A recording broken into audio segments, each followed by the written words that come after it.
அப்படிப்பட்ட மீனவ சமுதாயத்தை நீங்க முழு ஆய்வு நடத்தி அந்த மீனவ சமுதாயத்திற்கு இடஒதுக்கீடு அதிகப்படுத்தணும். ஒண்ணு, சலுகைகள் கொடுக்கலாம், நலத்திட்டங்கள் கொடுக்கலாம், targeted attacking, micro level planning சொல்லணும். ஒவ்வொரு சமுதாயத்தையும் எவ்வளவு 436 இருக்கு.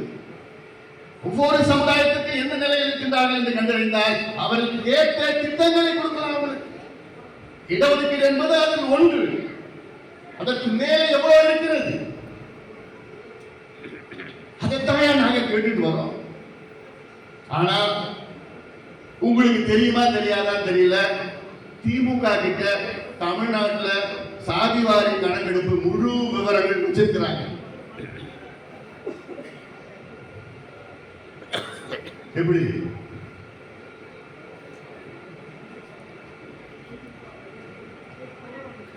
பிரசாந்த் கிஷோர் கேள்விப்பட்டிருக்கீங்களா? கடந்த சட்டமன்ற தேர்தலில் திமுகவுடைய ஆலோசகர் அவர் நடத்திய ஐபேக் நிறுவனம் இருக்கிறது. அது இந்தியாவிலே ஆங்காங்கே பல மாநிலங்கள், வெஸ்ட் பெங்கால், உத்தரப்பிரதேசம் போன்ற மாநிலங்களில் அவர் ஆலோசனைப்படி யுக்திகளை பயன்படுத்தி தேர்தலை அணுகி அதை வெற்றி பெற்றிருக்கின்றார்கள். அதே போலதான் தமிழ்நாட்டில் அவரை இவர்கள் தேர்வு செய்தார்கள். அவர் தலைமையில தான் தேர்தல் நடந்தது. அந்த ஐபேக் நிறுவனம் தமிழ்நாட்டில் எல்லா கிராமத்திற்கும் போய் இந்த கிராமத்தில், இந்த தெருவில், இந்த வீட்டில் என்ன ஜாதி இருக்கிறாங்க, இந்த ஜாதியில எத்தனை பேர் திமுக, அண்ணா திமுக எந்த கட்சியில் இருக்கிறாங்க, படிச்சிருக்கிறாங்களா இல்லையா அப்படின்னு அவங்க புள்ளி விவரம் வச்சிருக்கிறாங்க. அந்த புள்ளி விவரத்தை நான் பார்த்திருக்கேன்.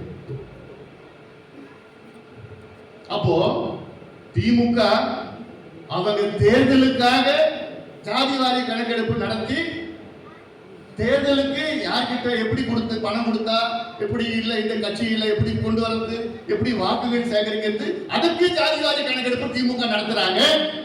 ஆனா தமிழ்நாட்டின் வளர்ச்சிக்காக நீங்க ஜாதிவாரி கணக்கெடுப்பு நடத்த மாட்டீங்க. ஏழை மக்கள் முன்னுக்கு வரக்கூடாது, தாழ்ந்த சமுதாயங்கள், அடக்கப்பட்ட சமுதாயங்கள் முன்னுக்கு வரக்கூடாது, அதுக்கு நீங்க நடத்த மாட்டீங்க. ஆனா எங்களை பத்தி நம்மளை பத்தி பேசுறது இவங்க ஜாதிக்காக ஏதோ ஜாதி அரசியல் செஞ்சுட்டு. நாங்க என்னைக்குமே ஜாதி அரசியல் எங்களுக்கு செய்ய மாட்டேன், அவசியமா கிடையாது. நாங்க செய்யறது சமூக நீதி அரசியல், சமூக நீதி அரசியல். அதுக்காக தான் நாங்க கட்சியே தொடங்கியிருக்கிறோம். சமூக நீதிக்காக, உரிமைகளுக்காக. நீங்க கொடுத்திருந்தீங்கன்னா, சமூக நீதியை நீங்க கொடுத்திருந்தீங்கன்னா, உரிமைகளை நீங்க கொடுத்திருந்தீங்கன்னா நாங்க கட்சி தொடங்கியிருக்க மாட்டோம். அவசியம் கிடையாது. கட்சி தொடங்கியது காரணமே சமூக நீதி.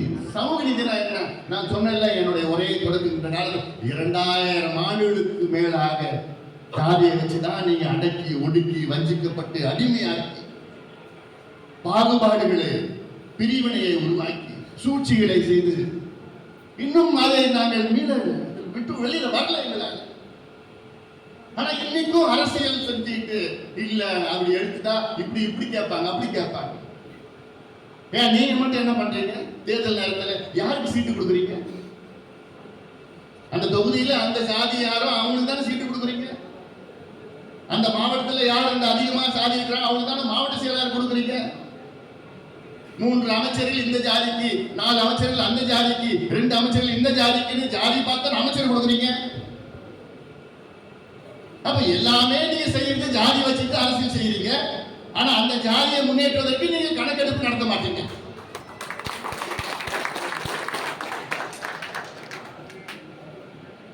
இது அநியாயம். எங்களுடைய மருத்துவர் ஐயா அவர்கள் 2-3 நாட்களுக்கு முன்பு அங்கே முதலமைச்சர் சந்தித்தார். அந்த ஆலோசனை நான் தான் சொன்னேன். சென்னையில் நடந்த கருத்தரங்களை சொன்னேன். ஐயா அவர்களே, எங்களுக்காக ஒரு முறை நீங்க முதலமைச்சர் நீங்க பாத்தீங்கன்னா ஏதோ கொஞ்சம் மனசு மாதிரி ஏதோ கொஞ்சம் பண்ணிடுவாரு. ஏன்னா இது முன்பு அவங்க அப்பாவை நீங்க பல முறை அழுத்தம் கொடுத்தீங்க, 20 விழுக்காடு கொடுத்தாரு. நீங்க போய் கொஞ்சம் பாத்தீங்கன்னா கொடுத்தாங்க. அப்புறம் வந்து அங்க மேடையே ஐயா சொன்னார், கலைஞர் அவர்களையும் பார்த்தேன், இப்பொழுது சமூக நீதிக்காக அவருடைய மகனையும் பார்க்க நான் தயார். அந்த மேடையிலே ஐயா பேசுறார். பார்த்தேன். பார்த்துட்டு நம்முடைய நண்பர் ஸ்ரீதர் வாண்டையார் அவர்கள் சொன்னதுதான் நீங்க சொன்னதும் ஐயா சொன்னார். என்ன சொன்னாரு? ஒவ்வொரு காலகட்டத்திலும் தமிழ்நாட்டில் உள்ள முதலமைச்சர்கள் இன்று நாம் அவர்களை ஞாபகம் வைத்திருக்கின்றோம். அவர் இதை செய்தார், இதை செய்தார். எம்ஜிஆர் அவர்கள் கிட்டத்தட்ட 50 விழுக்காடு இடஒதுக்கீட்டு 68 விழுக்காடு உயர்த்தினார். கலைஞர் அவர்கள் 20 விழுக்காடு எம்பிசியை உருவாக்கினார். ஜெயலலிதா அவர்கள், அது உங்களுக்கு தெரியுமா தெரியல, ஜெயலலிதா அந்த அம்மா செஞ்ச ஒரு சாதனை 93, 94 தமிழ்நாட்டில் உள்ள 69 விழுக்காடு இடஒதுக்கீடை 9வது அட்டவணையை நமக்கு பாதுகாப்பு கொடுத்தது ஜெயலலிதா அம்மையார் அவர்கள். இது என்னை பொறுத்த வரைக்கும் மிகப்பெரிய ஒரு சாதனை. இது நிறைய பேருக்கு தெரியல. அதிமுக பத்தி பேசுறது இல்லை. எவ்வளவு முக்கியம் தெரியுமா? அன்னைக்கு மட்டும் அந்த அம்மா 9வது அட்டவணையில பாதுகாக்கலன்னா அடுத்த ஆண்டு உச்ச நீதிமன்ற நீதிபதிகள் அதை ரத்து பண்ணிருப்பாங்க. தமிழ்நாட்டில் உள்ள 69 விழுக்காடு அடுத்த ஆண்டு ரத்து பண்ணிருப்பாங்க. 9வது அட்டவணையில் அரசியல் சாசன சட்ட திருத்தம், கான்ஸ்டிடியூஷனல் அமெண்ட்மெண்ட் செய்யறது சாதாரண வேலை கிடையாது. நாடாளுமன்றத்தில் ஒரு சட்டம் நிறைவேறுவது, ஒரு மசோதா நிறைவேறுவது 50 விழுக்காடு வாக்கெடுப்பு இருந்தா போதும், 50% இருந்தா போதும். ஆனால் அரசியல் சாசன சட்ட திருத்தம், கான்ஸ்டிடியூஷன் அமெண்ட்மெண்ட் கூட 3/2 பங்கு வாக்குகள் போடணும். 2 சபையிலையும் 3/2 2/3 மெஜாரிட்டி. அப்ப நினைச்சு பாருங்க, நரசிம்மராவ் பிரதமர், ஜெயலலிதா அம்மையார் கூட்டணி கிடையாது. காங்கிரஸ் நினைச்சா மட்டும் இல்லை, எல்லா கட்சிகளும் தமிழ்நாடு இந்தியாவில் எல்லா கட்சிகளையும் அது ஆதரவு கொடுக்கணும். அப்படி அழுத்தம் கொடுத்து ஆதரவு கொடுத்து தமிழ்நாட்டுக்கு மட்டும்தான் இந்த சட்டம், இந்தியாவில் மற்ற மாநிலத்துக்கு கிடையாது. அதுவும் நினைச்சு பாருங்க, தமிழ்நாட்டினுடைய இடஒதுக்கீடை பாதுகாக்க இந்தியாவில் அனைத்து கட்சிகளும் சேர்ந்து நாடாளுமன்றத்தில் அரசியல் சாசன சட்ட திருத்தத்தை கொண்டு வருகிறார்கள்.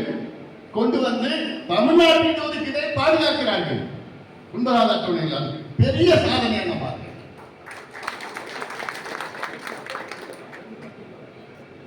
ஆனா இன்னைக்கு அந்த 69 விழுக்காடு இடஒதுக்கீடுக்கு இன்னைக்கு அச்சுறுத்தல் இருக்கிறது. 2010 உச்ச நீதிமன்றத்தில் ஒரு தீர்ப்பு வந்தது. அந்த தீர்ப்பை, அந்த வழக்கு யாரு கொடுத்தார்கள் என்றால் இந்த சமூக நீதிக்கு எதிரானவர்கள், இடஒதுக்கீடுக்கு எதிரானவர்கள்.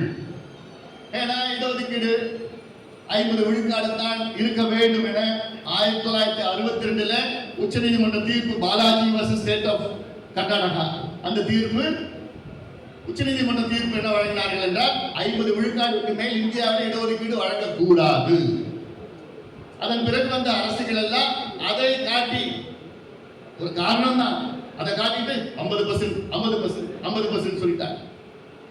அதன் பிறகு 91, 92 இந்திரா சாமி வழக்கில் 13 பெஞ்ச் நீதிபதிகள் உச்ச நீதிமன்றத்தில் அவங்களும் அதை 50% மேல போகக்கூடாது. மண்டல் பரிந்துரை எவ்வளவு சொன்னாரு? 52 விழுக்காடு. இந்தியாவிலே பிற்படுத்தப்பட்ட சமுதாயம் 52 விழுக்காடு இருக்கிறது என்று சொன்னார் மண்டல் கமிஷன் பரிந்துரைகள் சொல்லி. ஆனா நமக்கு எவ்வளவு கொடுத்திருக்காங்க?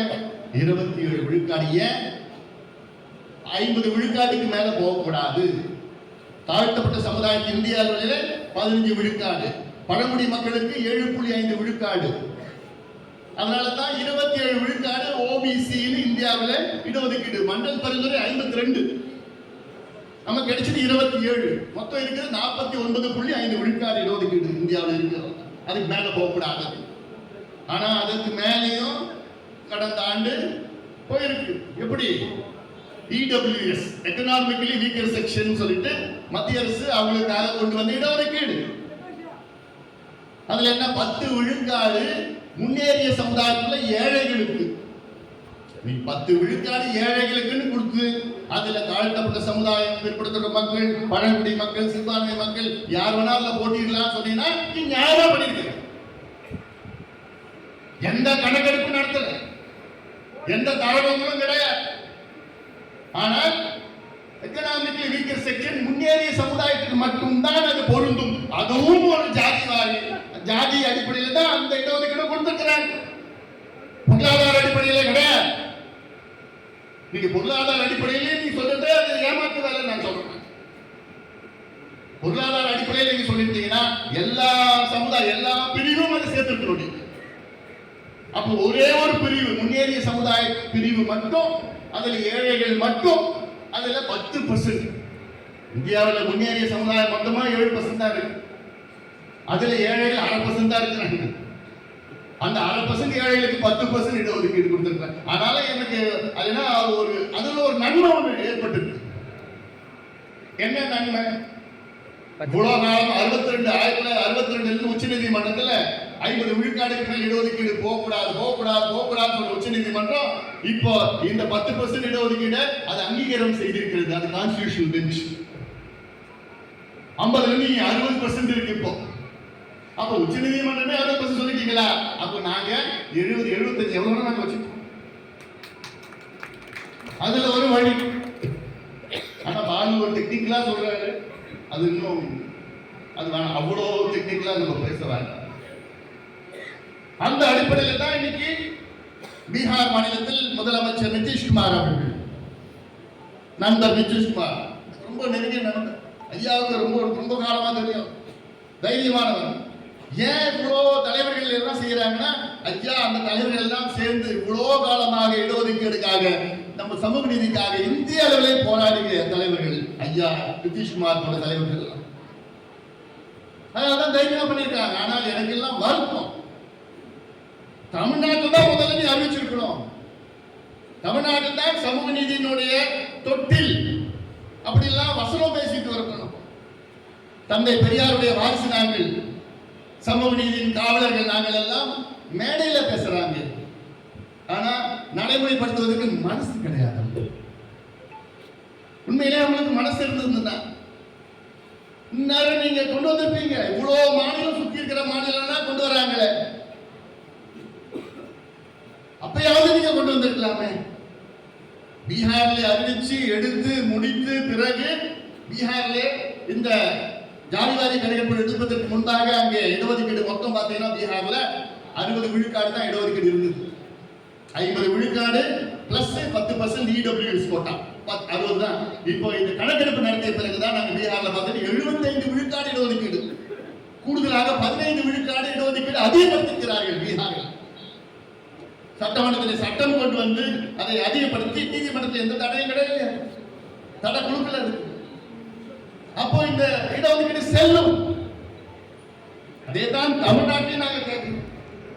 தமிழ்நாட்டில் இந்நேரம் நீங்க எடுத்திருந்தீங்கன்னா தாழ்த்தப்பட்ட சமுதாயம் இன்னைக்கு 18 விழுக்காடு, பழங்குடி மக்கள் 1 விழுக்காடு. இன்னைக்கு தமிழ்நாடு ஜாதி வாரிய கணக்கெடுப்பு நடத்திருந்தீங்கன்னா இன்னைக்கு தாழ்த்தப்பட்ட சமுதாயத்தில் 22 விழுக்காடு உயர்ந்து இருக்கும். எம்பிசி இன்னைக்கு 20% 24% உயர்ந்து இருக்கும். பிசி இன்னைக்கு 30% 45% உயர்ந்து இருக்கும். எல்லாத்துக்கும் அடித்தள மக்களுக்கு எல்லாத்துக்கும் உரிமைகள் கிடைச்சிருக்கும். ஏன்னா தமிழ்நாட்டில் கிட்டத்தட்ட 90-91 விழுக்காடு தாழ்த்தப்பட்ட சமுதாயம், பழங்குடி மக்கள், மிகவும் பிற்படுத்த மக்கள், பிற்படுத்த சமுதாயம், சிறுபான்மை மக்கள் எல்லாம் இருக்கும். இந்த கணக்கெடுப்பு நடத்தினா எந்த நீதிமன்றமும் ஒன்றும் பண்ண முடியாது. ஆனா நாங்க நடத்த மாட்டோம். எங்களுக்கு மனசு இருக்குது, ஆனா அதிகாரம் இல்லை என்று சொல்வதெல்லாம் நீங்க ஏற்றுப்பீங்களா? அதெல்லாம் அப்ப நிதிஷ்குமார் இப்படி எடுத்தாரு. ஆந்திராவில் ஜெகன்மோகன் ரெட்டி அவர்கள் தொடங்கிவிட்டார். ஒரிசாவில் நவீன் பட்நாயக் அவர்கள் தொடங்கிவிட்டார். கர்நாடகாவில் சித்தராமையா, அதுக்கு முன்பு சித்தராமையா 2017 எடுத்து இப்ப அதை வெளியிட போறாங்க. இதெல்லாம் தெலுங்கானாவில் இப்ப ரேவந்த் ரெட்டி அவர்கள் அறிவிக்க போறார். ராகுல் காந்தி, காங்கிரஸ் தலைவர் ராகுல் காந்தி சொல்லிட்டு இருக்கிறார், நாங்க ஆட்சிக்கு வந்தால், மத்தியில் ஆட்சிக்கு வந்தால் நிச்சயமாக மக்கள் தொகை கணக்கெடுப்பு அதிலே நாங்கள் ஜாதி வாரி கணக்கு நடத்துவோம் சொல்லியிருக்கிறார். அது வேறு. நீங்களும் ஒன்று புரிஞ்சுக்கணும், சென்சஸுக்கும் சர்வேக்கும் வித்தியாசம் இருக்கிறது. முதலமைச்சர் ஸ்டாலின் அவர்கள் சொல்வது எங்களுக்கு அதிகாரம் இல்லை என்று சொல்வதெல்லாம் ஏற்றுக்கொள்ள முடியாது. ஏன்? அவர் சொல்ற அதிகாரம் மாநில அரசுக்கு மக்கள் தொகை கணக்கெடுப்பு நடத்துவதற்கு அதிகாரம் கிடையாது, சென்சஸ் எடுப்பதற்கு அதிகாரம் கிடையாது. 1948 சென்சஸ் ஆக்ட் படி மத்திய அரசு தான் சென்சஸ் எடுக்க முடியும். சென்சஸ் என்றால் மக்கள் தொகை கணக்கெடுப்பு, எவ்வளவு மக்கள் ஒவ்வொரு 10 ஆண்டு எடுக்க வேண்டும். கொரோனானால இப்ப இன்னும் எடுக்கல, இந்த 21 எடுக்கல. நாங்கள் கேட்பதெல்லாம் சர்வே கேட்கின்றோம். சர்வே என்பது 2008 இந்தியன் ஸ்டாட்டிஸ்டிக்கல் ஆக்ட் படி மாநில அரசு அதிகாரம் இருக்கிறது, மத்திய அரசு எடுக்கலாம், உள்ளாட்சி மன்றம் கூட எடுக்கலாம். சிதம்பரம் நகரமன்ற தலைவர் அவர் நினைச்சாலும் சிதம்பரத்துல வீடு வீடா கணக்கெடுப்பு நடத்த அந்த அதிகாரம் அந்த இந்தியன் ஸ்டாட்டிஸ்டிக்கல் ஆக்ட் படி எல்லாத்துக்கும் அதிகாரம் இருக்கு. அப்ப நீங்க எப்படி இல்லைன்னு சொல்றீங்க? நீங்க எந்த அடிப்படையில இல்லைன்னு சொல்றீங்க? நீங்க தேர்தலுக்கு உங்களுக்கு வருது அந்த கணக்கெடுப்பு இருக்கு, உங்ககிட்ட வச்சிருக்கீங்க பட்டியல். பிரசாந்த் கிஷோர் கொடுத்த பட்டியல் நீங்க வச்சிருக்கீங்க. அந்த பட்டியல் நான் பார்த்திருக்கிறேன். எந்தெந்த தொகுதியில் எவ்வளவு ஜாதி, முதல் ஜாதி, இரண்டாவது ஜாதி, மூணாவது ஜாதி, நாலாவது ஜாதி, அது எந்தெந்த தெருவில், எந்தெந்த ஊர்ல, எந்தெந்த கிராமத்தில், எந்தெந்த வீட்டுல எல்லாமே தெளிவா வச்சிருக்கிறாங்க. அது எதுக்கு 500,000 கொடுக்கிறது? ஆனா எங்க வேலைக்கு வேணும், எங்களுக்கு படிக்கணும், எங்க பிள்ளைங்க படிக்கணும், படிச்ச பிள்ளைங்க வேலை வேணும், அது கணக்கெடுக்க சொன்னா அது எங்க கிட்ட அதிகாரம் இல்லைங்க. மனசு இருக்குங்க, அதிகாரம் இல்லைங்க. யார் நம்புவார்கள்? அந்த காலம் கிடையாது. வசனம் பேசி பேசி காலத்தை ஓட்டுற காலம் அந்த காலம் வேற. இந்த காலம் பையன் ஒவ்வொருத்தரும் செல்போன் கையில் வச்சிருக்கிறான், டக்கு டக்கு டக்கு டக்குன்னு அனுப்பிச்சு ஷேர் பண்ணிட்டு இருக்கிறான். அதனால நீங்க நினைச்சபடி ஏதோ மக்கள் நீ சொன்ன மக்கள் நம்பிடுவாங்கன்னு இல்லை. அதனாலதான் ஊர்வலா போயிட்டு வரணும். ஒவ்வொரு ஊரும் போயிட்டு வரோம். விழிப்புணர்வு ஏற்படுத்தல. வாங்க வாங்க வாங்க, தெரிஞ்சுக்க, நீங்க தெரிஞ்சுக்கீங்க. விட போறது இல்லை, நிச்சயமா விட போறது கிடையாது. நீங்க அப்படியும் நீங்க செய்யலன்னா போராட்டங்கள், கடுமையான போராட்டங்கள் தயங்க மாட்டேன். ஏன்னா இது என்னுடைய உரிமை போராட்டங்கள், தமிழ்நாட்டின் வளர்ச்சி போராட்டம். தமிழ்நாடு எப்படி வளர்ச்சி பெறும்? நீங்க நாங்க சிப்காட் கொண்டு வந்து, தொழிற்சாலையை கொண்டு வந்து, பெரிய பெரிய ஐடி காரனை கொண்டு வந்தா தமிழ்நாடு முன்னேறிடுமா? அதுல என்ன, ஒரு 100 பேரை நீங்க பெரிய பெரிய கோடீஸ்வரன் ஆக்குவீங்க, அவ்வளவுதான். எங்களுக்கு வேண்டியது கிராமத்தில் உள்ள மக்கள் முன்னேறணும், அவன் படிக்கணும், வேலைக்கு போகணும். அதற்கு கணக்கெடுப்பு நடத்தி அவன் நிலை என்ன நிலையில் இருக்கிறான்னு தெரிஞ்சாதான் அவனுக்கு நலத்திட்டங்கள், சலுகைகள், இடஒதுக்கீடுகள் எல்லாம். இப்போ சமீபத்தில் ஜம்மு காஷ்மீர்ல 370 பிரிவு எடுத்தாங்க. அதுக்கப்புறம் அதை வந்து உச்ச நீதிமன்றத்தில் அதை வந்து சரி அப்படின்னு சொல்லி கான்ஸ்டியூஷன் பேச்சு 5 பேர் நீதிபதிகள். ஆனா 371 ஒண்ணு இருக்கு. 370 ஜம்மு காஷ்மீர் மட்டும் பொருந்தும். 371 ஒண்ணு இருக்கு. 371 A B C D E F இருக்கு. இது 371 வந்து ஒவ்வொரு வடகிழக்கு மாநிலங்கள்லாம் இருக்கு. சிக்கிம், அசாம், நாகாலாந்து, மணிப்பூர், இமாச்சல், அருணாச்சல் பிரதேஷ், இதெல்லாம் இருக்கு. அந்த பகுதியில் இருக்கு, மிசோரம் எல்லாம் இருக்கு. அது ஒன்னொன்னுக்கும் 371 A B C D. அது இல்லாம விதர்பா ரீஜன் இருக்கு, அங்க மகாராஷ்டிரா, ஆந்திராவில் நக்சலைட் ஏரியாவில் இருக்கு. இதெல்லாம் எதுக்கு கொண்டு வரேன்னா, இது மிக மிக பின்தங்கிய பகுதி. பின்தங்கிய பகுதி, மாவட்டம் கிடையாது, பகுதி, ரீஜன். அதற்கு மத்திய அரசு கூடுதல் நிதி கொடுக்கணும், கூடுதல் சலுகைகள் கொடுக்கணும்னு சொல்லிட்டு தான் அதை கொண்டு வந்தது. இப்ப நீங்க சாதிவாரி கணக்கெடுப்பு நடத்தி இந்த மாவட்டத்தில் இந்த பகுதியிலே இந்த சமுதாயங்கள் ஜாதிகள் இருக்கிறது, இந்த ஜாதிகள்லாம் பின்தங்கி இருக்கிறது என்று சொன்னால் அந்த 371 பிரிவின் பயன்படுத்தி அங்கே நல்ல திட்டங்கள் நல்ல முன்னேற்றங்கள் கொண்டு வரணும். இது எவ்வளவு இருக்கு அந்த சாதிவாரி கணக்கெடுப்பு. பீகார்ல 19 குறியீடுகளை எடுத்துக்கிறார்கள். சமீபத்தில் நிதிஷ்குமார் எடுத்து 19 குறியீடுகள். என்ன குறியீடுகள்?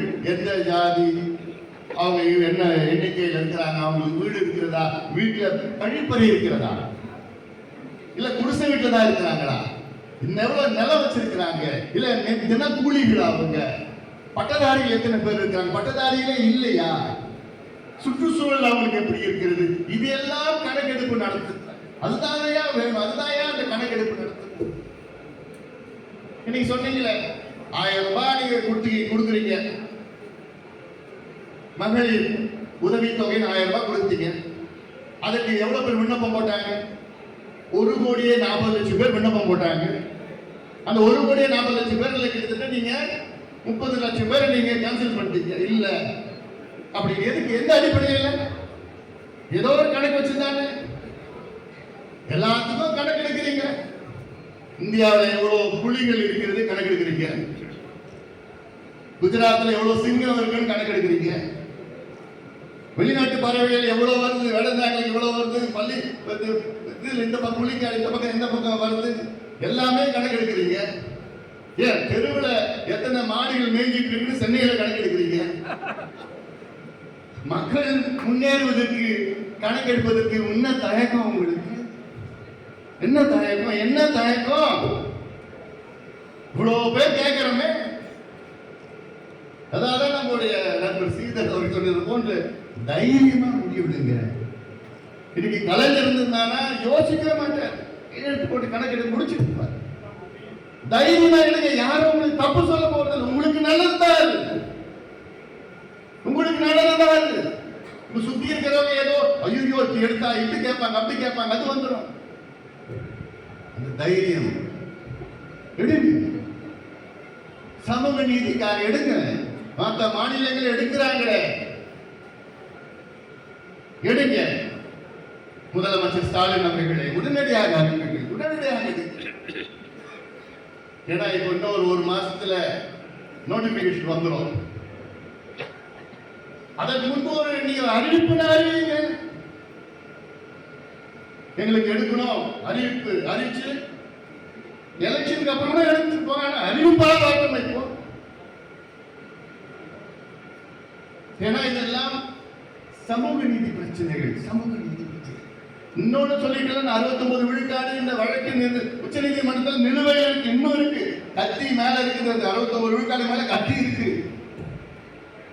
வழக்கு போட்டாங்க, 2010 தீர்ப்பு கொடுத்தாங்க. உச்ச நீதிமன்ற நீதிபதிகள் என்ன சொன்னாங்கன்னா, தமிழ்நாட்டுல நீங்க 69 விழுக்காடு இடஒதுக்கீடு வச்சிருக்கீங்க, உங்களுக்கு 69 விழுக்காடு தாழ்த்தப்பட்ட சமுதாயம் இருக்கிறாங்களா, பழங்குடி மக்கள் இருக்கிறாங்களா, பிற்படுத்தப்பட்ட மக்கள் இருக்கிறார்களா, மிகவும் பிற்படுத்த மக்கள் இருக்கிறார்களா, சிறுபான்மை மக்கள் இவ்வளவு பேர் 69 விழுக்காடு மக்கள் இருக்கிறார்களா என்று கேள்வி எழுப்பினார்கள் உச்ச நீதிமன்ற நீதிபதிகள். அந்த தீர்ப்பு என்ன சொன்னாங்க, இந்த ஆண்டு அதாவது 2010 நாங்கள் 69 விழுக்காடு இடஒதுக்கீடு நாங்கள் அனுமதிப்போம், ஆனால் அடுத்த ஓராண்டுக்குள்ள எங்களுக்கு சரியான தரவுகள் வர வேண்டும். அன்னைக்கே சொன்னாங்க, எடுங்க ஜாதிவாரி கணிப்பு எடுத்து தரவுகள் கொடுங்க, அப்புறம் தான் நாங்க 69 விழுக்காடு அது தொடரணுமா வேண்டாமா முடிவு பண்ணணும் சொன்னாங்க. அப்ப இருக்கின்ற முதலமைச்சர் கலைஞர் அவர்கள்ட்ட எங்க ஐயா மருத்துவர் ஐயா 27 49 சாதி சமுதாய தலைவர்கள் எல்லாம் 1 மணி நேரம் கிளாஸ் எடுத்தாங்க ஐயா. 1 மணி நேரம். கலைஞரும் நிச்சயமா எனக்கும் ஆசை இருக்குங்க, அது என்ன செய்யலாம்னு சொல்லி அப்போ நீதியரசர் ஜனார்தன் இருந்தார், பேக்வர்ட் கிளாஸ் கமிஷனர். அவரை கூப்பிட்டு வச்சு நீங்க உடனே பண்ணுங்க.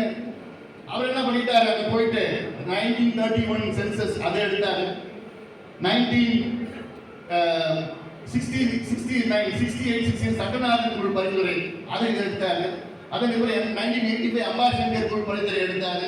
அதெல்லாம் எடுத்து எக்ஸ்ட்ராபுலேட் பண்ணி தமிழ்நாட்டில் இவ்வளவு சமுதாயம் இவ்வளவு இருக்கு, 69 விழுக்காட்டுக்கு மேல இதெல்லாம் இருக்கிறாங்கன்னு சொல்லிட்டு அது உச்ச நீதிமன்றத்தில் கொடுத்தாங்க. நமக்கு இன்னைக்கு scientific data, we want scientific data for the development of Tamil Nadu. This is not a caste issue, this is a social justice issue. For that we need scientific data. அதனால மீண்டும் சொல்கின்றேன், தமிழக அரசு உடனடியாக எடுங்கள், எங்களை வீதியில தள்ளாதீங்க. வீதியில தள்ளதுல என்ன அர்த்தம்? போராட்டத்தை வேண்டாம், போராட்டம் இல்லாமலே நீங்க கொடுங்க. நீங்க வார்த்தைக்கு வார்த்தை திமுக சமூக நீதி கட்சி சமூக நீதி கட்சி வார்த்தைக்கு வார்த்தை பேசுறீங்களே. நீங்க சாதிவாரி கணக்கெடுப்பு தமிழ்நாட்டில் அறிவிக்கலன்னா திமுக சமூக அநீதி கட்சின்னு பேசுவார்கள் மக்கள். அந்த நிலைக்கு நீங்க போக கூடாது. காரணம் இது தந்தை பெரியார் அவர்கள், அதன் பிறகு அண்ணா அவர்கள், அதன் பிறகு கலைஞர் அவர்கள் எல்லாம் வழிநடத்திய கட்சி. உங்களுக்கு அந்த அவப்பேர் வேண்டாம். உடனடியாக எடுங்கள் எடுங்கள் எடுங்கள் என்று நாங்கள் வலியுறுத்துகின்றோம். இந்த சபை சார்பிலே நாங்கள் தமிழக முதலமைச்சரை வலியுறுத்துகின்றோம். இந்த நிகழ்ச்சி மிக சிறப்பாக நடத்தி கொண்டிருக்கின்ற நம்முடைய தம்பி செல்வ மகேஷ் மட்டுமில்லை, அவரோடு சேர்ந்து நம்முடைய தேவதாஸ் படையாளர்கள் மற்ற எல்லா நிர்வாகிகளும் இந்த மாவட்டத்தை சார்ந்த அத்தனை நிர்வாகிகளும், மூத்த நிர்வாகிகள், எல்லா நிர்வாகிகளும், வழக்கறிஞர் பாலு அவர்கள் உள்ளிட்ட இங்கே இந்த இந்திய கருத்தரங்கில் வருகின்ற அத்துறை தலைவர்களுக்கும் என்னுடைய நெஞ்சார்ந்த நன்றிகளை, வாழ்த்து, பாராட்டுகளை தெரிவித்து அமர்கின்றேன். வணக்கம்.